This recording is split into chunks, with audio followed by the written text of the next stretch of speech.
Assalamualaikum warahmatullahi ta'ala wabarakatuh. Once again, this is Police Corporal Candidato Sirad Mangandog, your assigned instructor in Comparative Models in Policing.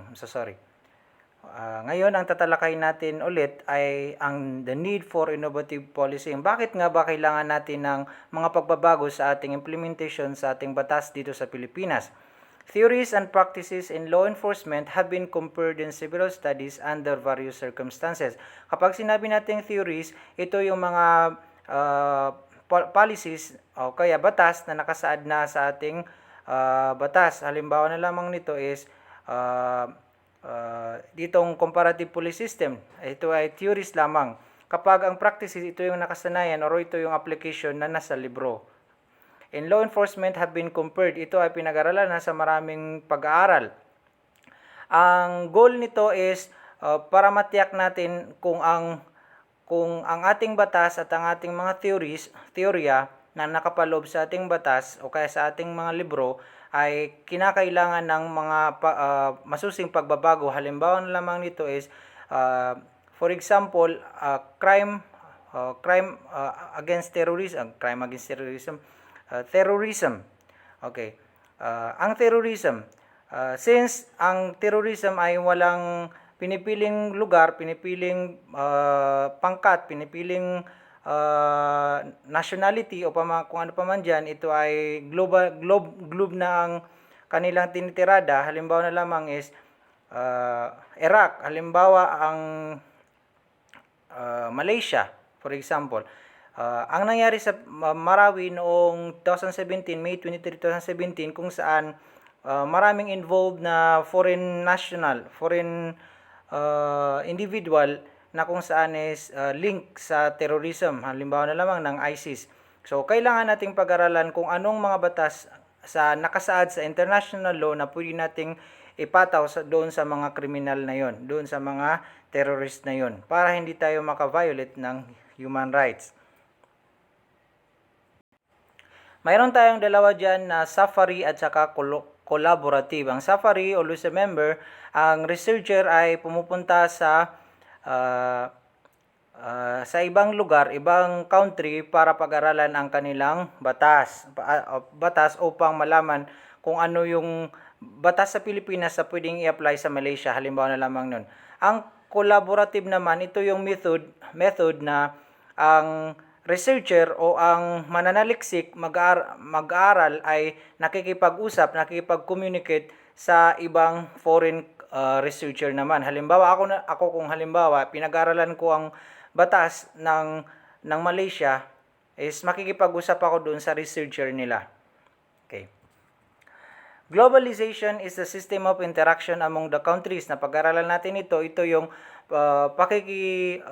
coordination, interconnected dapat yung mga bansa sa daigdig upang halimbawa na lang sa international law, pagsugpo ng kriminalidad is madali nilang pag-usapan kung ano yung pupwedeng ipataw doon sa mga kriminal na gagawa sa kanilang lugar. Halimbawa na lamang is a Filipino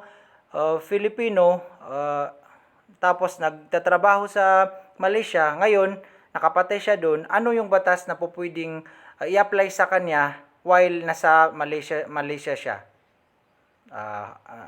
Sana naiintindihan niyo yung sinasabi ko rito. Okay. Effects of globalization. Ito yung mga epekto ng globalization.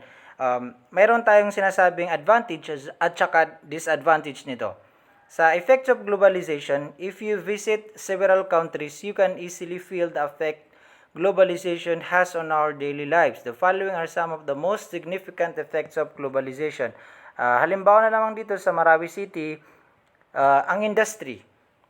The world has become a huge market where you can buy and sell things produced in any part of the world. There are a lot of international brands operating worldwide. These include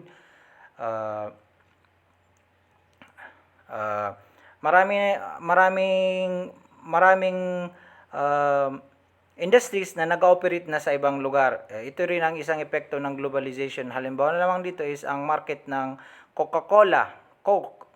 Okay. Hindi lang ito nationwide, ito is worldwide. Okay. Culture. Globalization means a decrease in the cultural diversity that used to exist in the world earlier. You can find people in several countries dressing up like Westerners. Halimbawa na lang tayong mga Muslim na dapat maranaw, dapat masyadong sensitive ang ating mga magulang dati, mayroon nakamalong, nakatago yung pati kamay nila hindi makita yung muka. Ngayon, yung mga kabataan na kababaihan is halos makita mo na yung likuran. Halimbawa, masyadong fit yung suot. Yan ang mga effect or epekto ng globalization. Pagkain din. Nasanay na tayo, nakakalimutan na natin yung mga pagkain natin. Minsan pati dudul ayaw kainin ng isang maranaw dahil na rin sa epekto ng globalization. Mahilig kasing gumaya yung Pinoy or yung maranaw sa ibang nationality. Okay. Sa pagsasalita rin is kung mapapansin natin, ngayon nakikipag-usap ako sa inyo ng wikang Tagalog kasi nga ito yung epekto ng globalization sa atin na ang pagtuturo natin dito sa Pilipinas is pwedeng English or Tagalog. Kaya ito rin ay na masyadong nakaapekto sa atin na pwede naman natin gamitin ng Maranao. Pero kung i-Maranao ko ito, mahirap natin itong i-translate. Kaya hindi tayo